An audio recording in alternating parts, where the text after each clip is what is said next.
du musée de la langue allemande, des centaines de milliers de mètres carrés dédiés à la langue la plus apprise en France par nos écoliers, tous les jours, dès la maternelle. Pour nous, c'est une évidence, la langue allemande est incontournable. Mais saviez-vous que cela n'a pas toujours été le cas?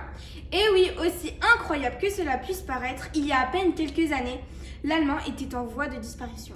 Les difficultés étaient tellement grandes que, tenez-vous bien, une association de défense de la langue allemande organisait un concours pour donner envie à des élèves de choisir l'allemand.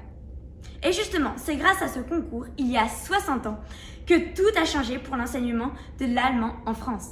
Avec nous aujourd'hui, celle qui est à l'origine de cette révolution des mentalités, vous la connaissez tous, c'est la personnalité préférée des Français, Madame Evie Naturlich. Evie Naturlich, vous aviez 13 ans à l'époque du fameux concours.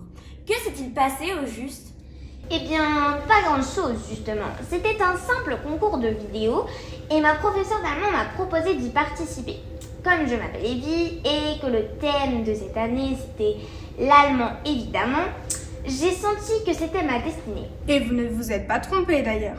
Et oui, j'ai décroché le premier prix. Ma vidéo a été diffusée dans tous les établissements scolaires. Les professeurs ont été submergés par les demandes. Moi-même, je suis l'heureuse créatrice de cet empire de la langue allemande.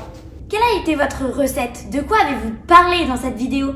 C'était tout simple. J'ai parlé bretzel, Haribo, Currywurst et Adidas. Bien sûr, j'ai aussi expliqué que la langue allemande était hyper logique, aussi simple qu'une construction de Lego. Regardez, la sauce tomate, Tomatensauce, c'est très simple.